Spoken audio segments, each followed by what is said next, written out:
ये court room कानून का सिर्फ एक मंदिर ही नहीं बल्कि इंसाफ की वो छत है जो आप सभी के अधिकारों को सुरक्षित करती है।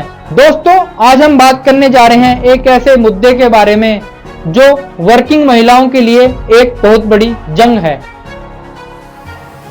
मैं बात करने जा रहा हूं sexual harassment of women at workplace prevention prohibition and redressal act 2013 के बारे में। जी हां, महिलाओं का कार्यस्थल पर लैंगिक शोषण प्रतिषेध प्रतितोष अधिनियम 2013 के बारे में। नमस्कार दोस्तों, मैं हूं एडवोकेट आर के चंदन। आप देख रहे हैं मेरा यूट्यूब चैनल एडीवी आर के चंदन, जहां पर कानून के हर टॉपिक को बहुत ही आसान शब्दों में बताया जाता है, बताने का प्रयास किया जाता है। चलिए शुरुआत करते हैं इस एक्ट की हिस्ट्री के बारे में। और सबसे पहले हम बात करेंगे इस एक्ट के हिस्टोरिकल बैकग्राउंड के बारे में। मैं आप सभी लोगों को बताना चाहूंगा दोस्तों, एक विशाखा गाइडलाइन आई थी। यदि आप नहीं जानते उस विशाखा गाइडलाइन के बारे में, हम उसके बारे में आज चर्चा करेंगे। दोस्तों, ऐसे सेक्सुअल हैरेसमेंट के मामले तो बहुत समय से ही देश में आते रहे होंगे, लेकिन सबसे ज्यादा हाईलाइट ये मामला हुआ था विशाखा के केस में। दोस्तों, 1992 में राजस्थान के भातेरी गांव में एक भंवरी देवी नाम की महिला के साथ सबसे पहले ये मामला सामने आया था। वो भी कार्यस्थल पर काम करने वाली एक महिला थी जो आंगनवाड़ी में काम करती थी। उसके द्वारा एक बाल विवाह को रोका गया, जिसके चलते उस महिला के साथ बाद में सेक्सुअल हैरेसमेंट का केस सामने आया, जिसके चलते निचली अदालत ने आरोपियों को बाइज्जत बरी कर दिया। लेकिन इसके बाद एक एनजीओ जिसका नाम था विशाखा, जो वहां का नॉन गवर्नमेंटल ऑर्गेनाइजेशन था, उसने इस मामले को सुप्रीम कोर्ट ऑफ इंडिया में चुनौती दी। जिसके बाद सुप्रीम कोर्ट ऑफ इंडिया ने 1997 में विशाखा गाइडलाइन पास की, जो इस एक्ट की आधारशिला साबित हुई। और सन 2013 में इस एक्ट को भारत की विधायिका द्वारा पास किया गया। आइए चर्चा करेंगे कि विशाखा गाइडलाइन में क्या क्या बातें शामिल थी। किसी भी कार्यस्थल पर जहां पर 10 से ज्यादा लोग हैं और उनमें कोई भी एक वुमेन है, तो वहां पर एक आईसीसी इंटरनल कंप्लेंट कमेटी यानी कि आंतरिक परिवाद समिति का गठन किया जाएगा। ये विशाखा गाइडलाइन में बताया गया था। इसके साथ कंप्लेंट करने वाली महिला के खिलाफ बाद में भी कोई भी सेक्सुअल हैरेसमेंट या प्रताड़ना नहीं की जाएगी।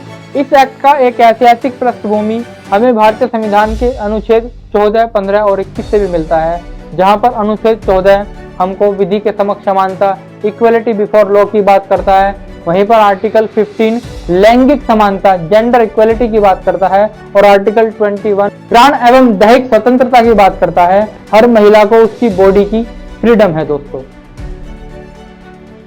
ये एक्ट 22 अप्रैल 2013 को पास हुआ और 9 दिसंबर 2013 को इसको संपूर्ण भारत पर लागू कर दिया गया। दोस्तों, इस एक्ट के चैप्टर नंबर 1 में 3 धाराएं हैं। सबसे पहली धारा शॉर्ट टाइटल एक्सटेंट के बारे में बात करती है। जैसा कि मैंने आप लोगों को भी बताया, इस एक्ट का नाम महिलाओं का कार्यस्थल पर लैंगिक शोषण प्रतिषेध प्रतितोष अधिनियम 2013 होगा। दूसरी धारा डेफिनेशन क्लॉज के बारे में बात करती है और तीसरी धारा प्रिवेंशन निवारण के बारे में बात करती है। दोस्तों, आइए बात करते हैं डेफिनेशन क्लॉज के बारे में। तो सबसे पहले इस धारा का 2A बात करता है एग्रीव पार्टी व्यथित महिला के बारे में। दोस्तों, व्यथित महिला उस नियोजक में कार्य करने वाली कोई भी किसी भी उम्र की महिला होगी जिस महिला का प्रत्यर्थी यानी कि विपक्षी के द्वारा रेस्पोंडेंट के द्वारा उसका लैंगिक शोषण किया गया हो। इसी के साथ दोस्तों, जैसा कि हमने आपको बताया कि डेफिनेशन क्लॉज 2 के ए में बता रखा है एग्रीव पार्टी के बारे में।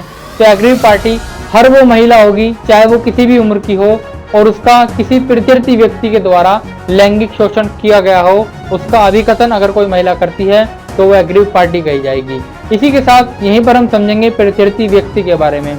वैसे तो डेफिनेशन क्लॉज में इसको 2M में डिफाइन किया हुआ है, लेकिन हम जब प्रत्यर्थी व्यक्ति का यहाँ जिक्र क्या है तो उसको भी यहीं पर समझ लेते हैं। तो डेफिनेशन क्लॉज के 2M में प्रत्यर्थी व्यक्ति को बता रखा है कोई भी ऐसा व्यक्ति जो कि महिला का कार्यस्थल पर लैंगिक शोषण करता है, प्रत्यर्थी व्यक्ति यानी कि रेस्पोंडेंट पर्सन कहलाया जाएगा।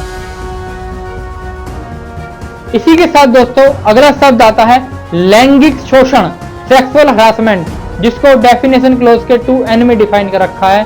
दोस्तों, इसका मतलब ये होता है किसी भी महिला के साथ कोई भी पुरुष सहकर्मी अगर उस महिला को अपनी किसी भी वर्बल या नॉन वर्बल एक्टिविटी से असहज अनकंफर्टेबल महसूस करा दे या उसके साथ सेक्सुअल फेवर की डिमांड करे, उसको प्रलोभन दे या कोई भी अश्लील साहित्य दिखाए या कोई पोर्नोग्राफी दिखाए या फिर वो व्यक्ति कोई भी ऐसा लैंगिक निंदनीय आचरण करता है, चाहे वो वर्बल हो या नॉन वर्बल, लैंगिक शोषण के अंदर आता है।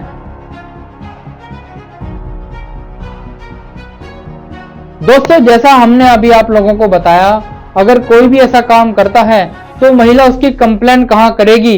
इस एक्ट की धारा 9 बताती है कि वो महिला इस बारे में कंप्लेंट या परिवाद कहां पर दर्ज कराएगी। दोस्तों, पहले हमने आपको ये बताया कि व्यथित व्यक्ति कौन है जिसके साथ लैंगिक शोषण हुआ है, प्रत्यर्थी व्यक्ति वो है जो लैंगिक शोषण करता है। इसके बाद हमने आपको लैंगिक शोषण के बारे में बताया। अब हम आपको ये बताएंगे कि लैंगिक शोषण का परिवाद, उसकी कंप्लेंट कहां दर्ज की जाएगी। दोस्तों,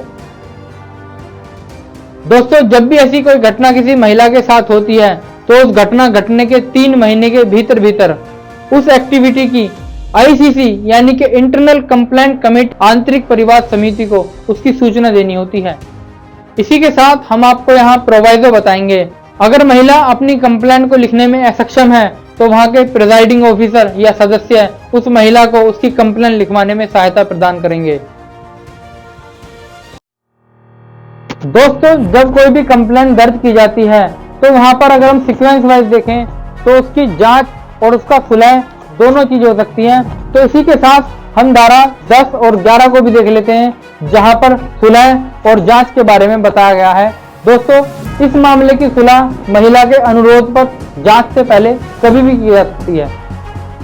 अगर दोस्तों इसकी जांच की बात करें तो धारा 10 के द्वारा इसकी जांच आईसीसी या एलसीसी, जहां पर आईसीसी नहीं है दोस्तों, वहां पर एलसीसी लोकल कंप्लेंट कमेटी के द्वारा इसकी जांच की जाएगी। और अगर दोस्तों जांच के दौरान अगर प्रथम दृष्टया मामला बनता है तो भारतीय न्याय संहिता की धारा 79 के तहत, जो पहले आईपीसी की धारा 509 हुआ करती थी, उसके तहत मामला दर्ज किया जाएगा।